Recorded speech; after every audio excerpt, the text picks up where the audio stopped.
Anytime you try to change your stage in life, change your circumstances, just get ready. Here comes all the misunderstanding. Here comes all the criticism. Here comes all of the people who don't understand what's going on with you, because your progress makes them very uncomfortable. There's going to have to be a part of you at some point, my brother or sister, that you just need to accept you're a little different. This life of changing your life and increasing things and creating something and doing something great, it ain't for everybody. And it's for you, or you wouldn't have this dream in your heart. It's a long grind, and it's totally worth it, because it's not about where you get, it's about who you become in the process of getting there. And I could tell you, the things you'd be most proud of is the fact that you lasted, is the fact that you got up after you quit, is the fact that you go, you know what, I did quit, but I'm getting back. I innovated, I pivoted, I improved, I grew, I fought, I clawed, I competed, I won.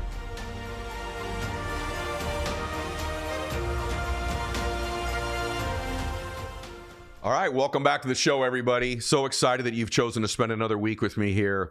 And thank you again. We just picked the #1 show in the world in our categories because so many of you share the episodes every single week. And so I'm grateful to that. So let's talk about you this week. So listen, my friend, you're going to have to start to be more okay with being misunderstood. See, if you're going to do anything great in your life, just get ready. You're going to be controversial. You're going to have people not understand you. And one of the things that holds so many people back is them not being okay with people not understanding them. I know it affected me deeply for many, many years. I can't even tell you that it doesn't affect me at all anymore.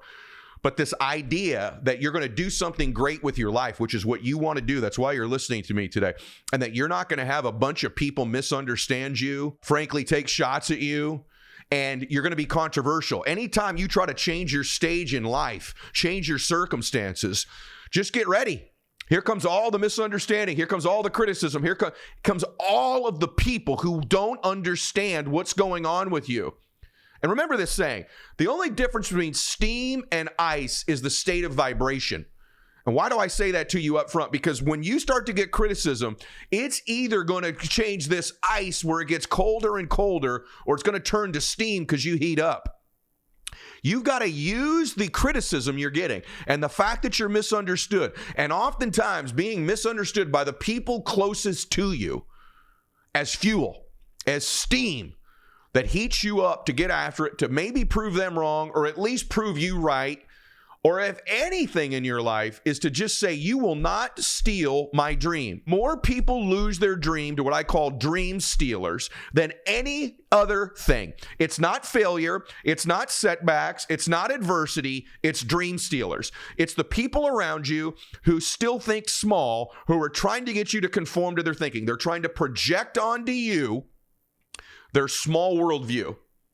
They're settling because your progress makes them very uncomfortable. Because if you get too good or you do too well, they're going to have to take a look at themselves. And they don't ultimately want to do that. They also love you in many cases. And that's what makes it so hard, isn't it? When this criticism, this controversy, this misunderstanding, it could literally be the person you sleep next to every night. They just don't understand. Why are you changing? Why are you growing? Why isn't what we have good enough? Why can't you just be happy? And I always say this to people. It's not that I'm unhappy. It's that I'm addicted to the expansion of my being. I don't want to live every year the same way. If God's going to give me another year, I want it to be a new and increasing and better year than the previous one. There's going to have to be a part of you at some point, my brother or sister, that you just need to accept you're a little different. This life of changing your life and increasing things and creating something and doing something great, it ain't for everybody. And it's for you, or you wouldn't have this dream in your heart. But someone around you is going to try to steal your dream over and over and over again. You know, when I first started in business, I'm not going to say who it was because he's no longer here. And when it was not my dad, by the way, I should just be very clear of that. But I had a family member who was incredibly hard on me, both privately and then in front of my face. Hey, you make your first million yet? Hey, you make every Thanksgiving. Hey, you make your first million yet? Over and over. I knew he was making fun of me. I knew he was, and by the way, he knew me since I was a little boy, so he knew all my weird stuff. You know what I mean? Like, it's someone close to you. Oh, look at this little guy. He's trying to be, you know what happens. And it almost got me. He convinced me. I was ashamed almost that I had a dream. I was almost embarrassed oftentimes when he would be around that I had the audacity to think somehow I was going to do something in my life. He immediately had the ability to pull me back to who I probably believed I really was at that time. These dream stealers have an ability to pull you back to the lowest possible version of yourself that you struggle with trying not to believe anymore. He would literally validate my greatest weaknesses and fears about myself. And it would literally feel like an actual punch in the stomach. I was not only down, but I almost felt embarrassed and ashamed that I was even trying. And I have to tell you that he almost got me many times. And by the way, he wasn't the only one. But I can also tell you, when I made it, it was so sweet. Because I remember that final Thanksgiving, we were around and it was getting quiet and people were eating. He goes, "So, Eddie, did you make your first million yet?" And I remember getting kind of quiet and letting everybody settle, and everyone's, "Ooh." I said, "Actually, I have. But you know what I've been wanting to ask you for like 6 years while you've been wearing me out? Have you? Have you? This whole time you've been criticizing me and you're twice as old as I am. Have you ever made your first million yet?" And it got real quiet. And I got to tell you something. That ain't the reason to make it to prove people wrong, but it feels damn good when you do. And so you're going to have to accept that everything is going to be hard before it gets easy. In fact, one of my favorite Chinese proverbs says exactly that. It says, everything must be hard before it can be easy. Proverbs 4:23 tells us, above all else, guard your heart, for everything you do flows from it.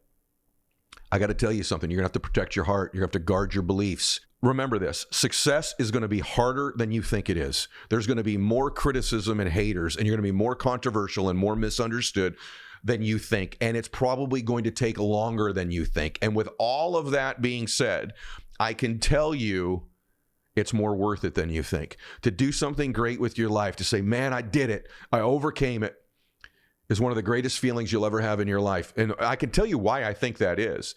Because once you do win, I think you'll reach the conclusion that you didn't do it alone and that God was with you the entire time. If anything's been a confirmation of my faith, to some extent, it's been the dark times that God's helped me get through. When people ask me on the show, so give me all of the keys to your success. Every week I come on here and I give you key after key after key after key. And having said all of that, there are a ton of times where it's a blur to me. And all I can conclude is that I was so down that I stayed faithful, I stayed working hard, and that in those moments, God just picked me up and carried me for a while.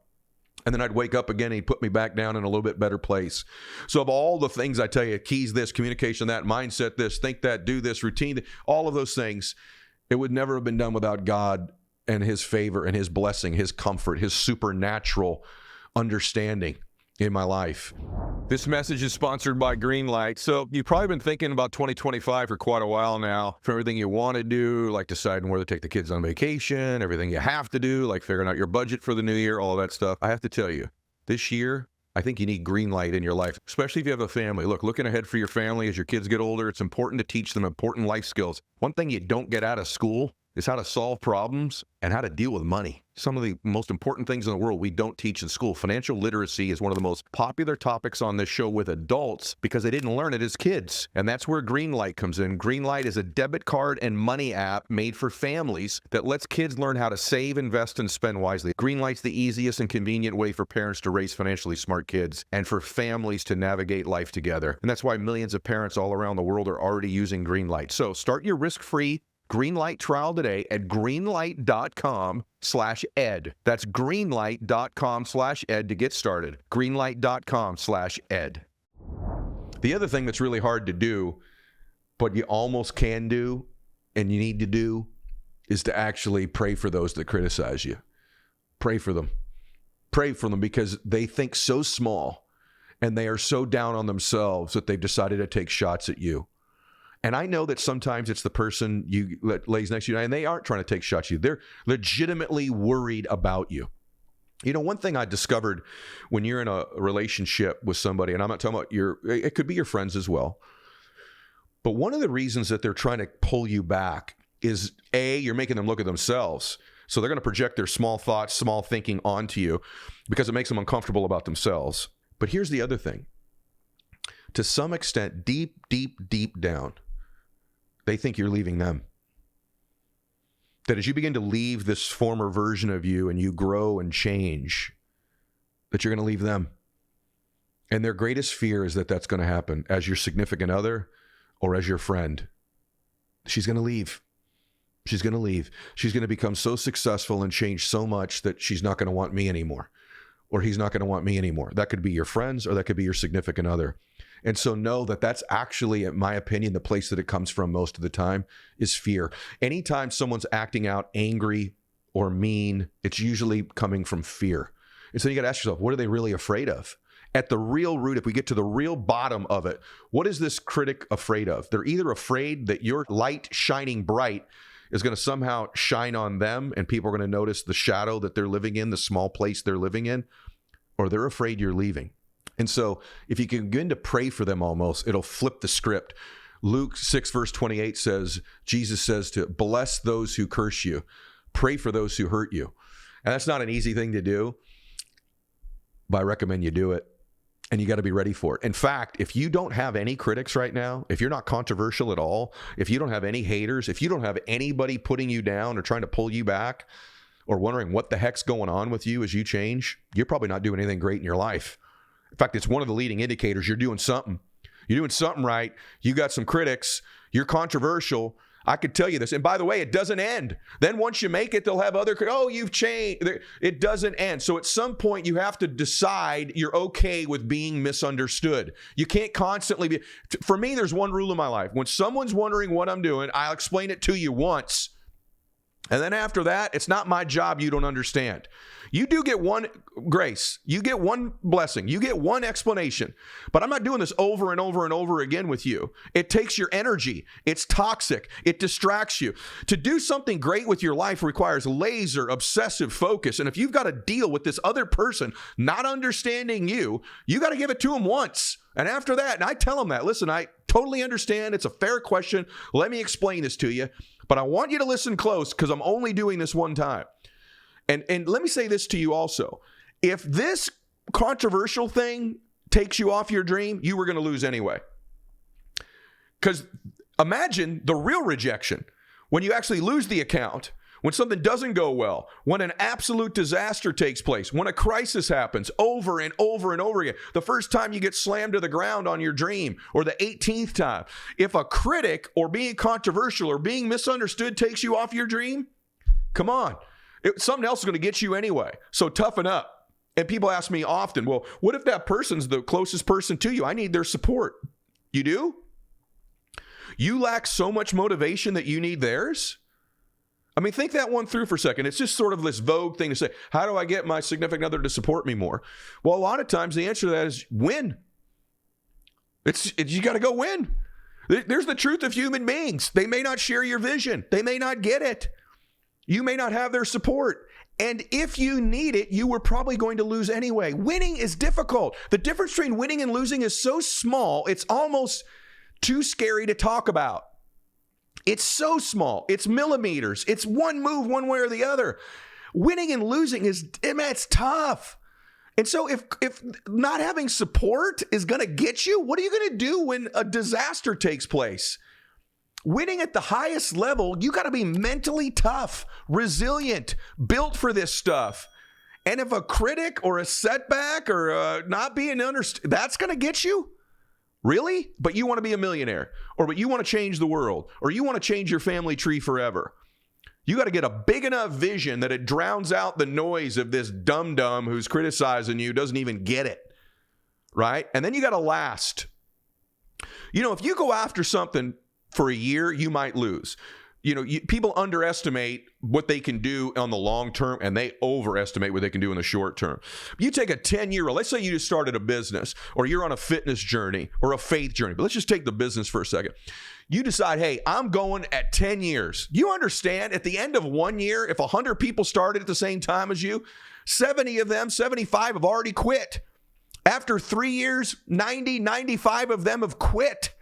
After 8, 9 years, 1 or 2 of you are left out of 100 people. Just lasting long term and sticking around long enough gives you a chance of winning. You'd be amazed at how many people eventually give in because it just gets tougher and tougher. So eventually the price tag gets too high for most people and they'll sell out their dream. Now, by the way, they won't call it selling out their dream.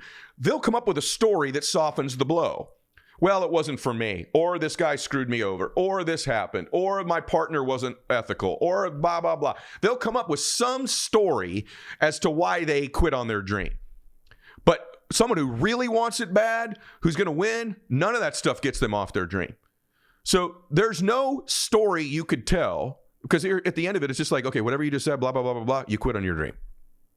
And if you're listening to this today and you go, yeah, you know what, I did quit on my dream.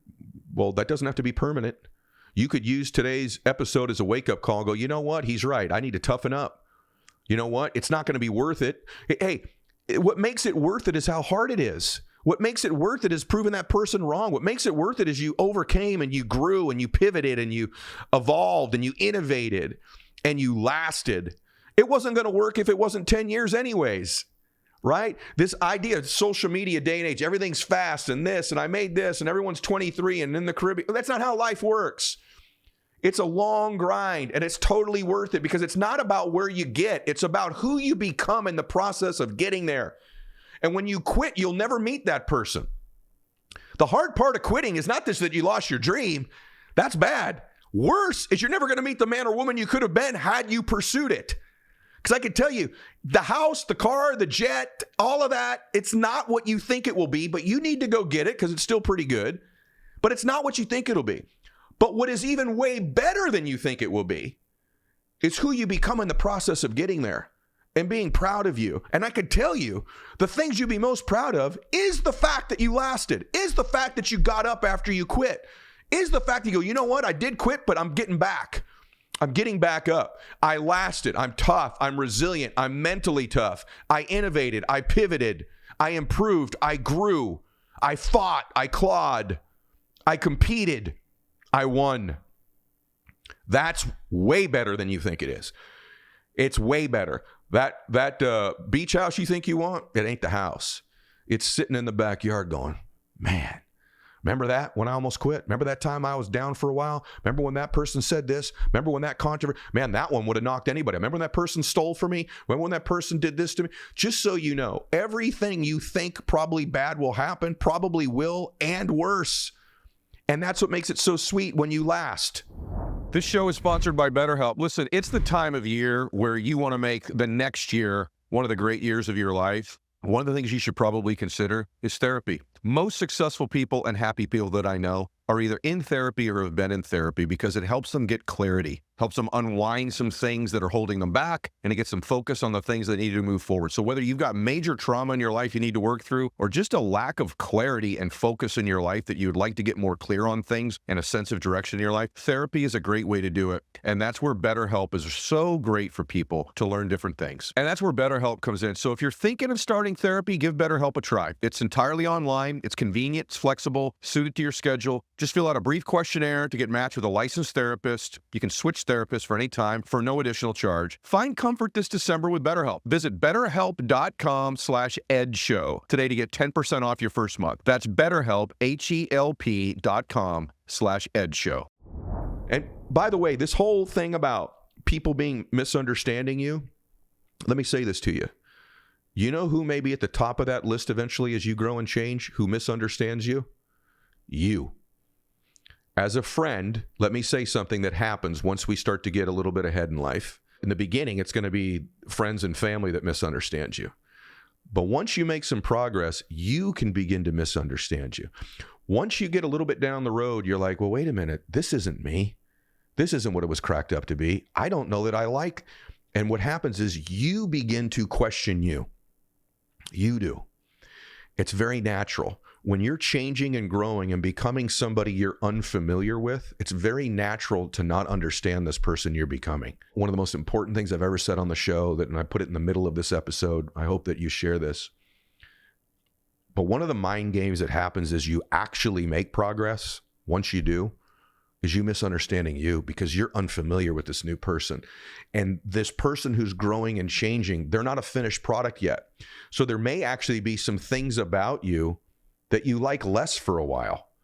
Sometimes you have to be so laser focused and mentally tough for windows of time that it even scares you.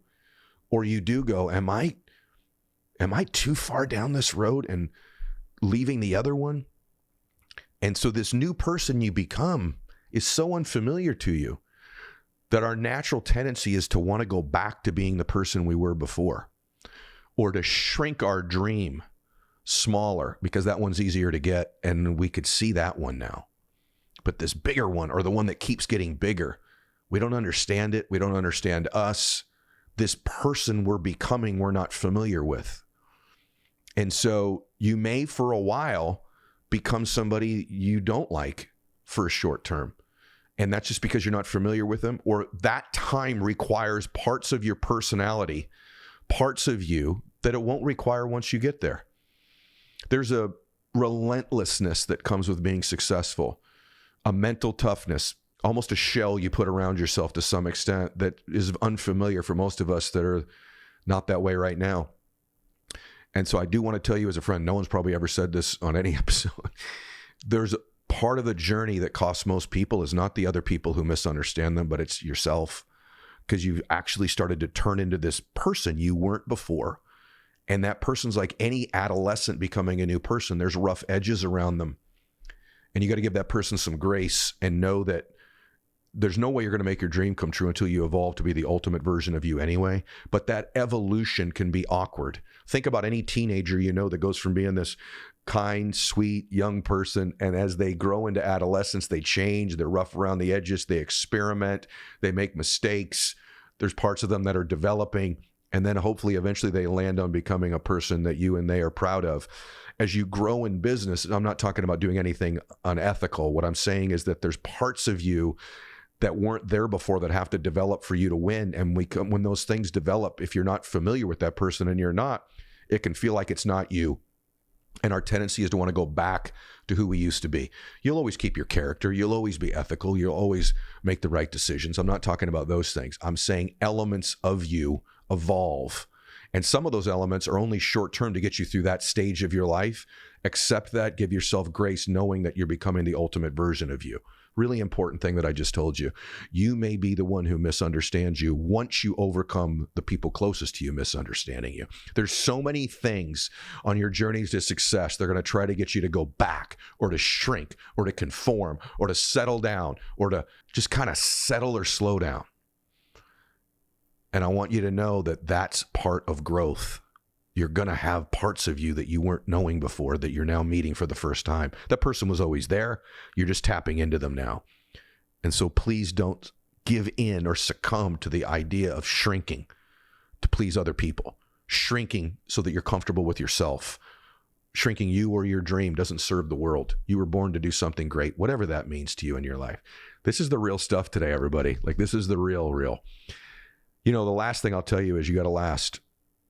I told this story in one of my books, but about 2 weeks ago, we got invited to a 6-year-old's birthday party, and it got rained out, so we didn't get a chance to go.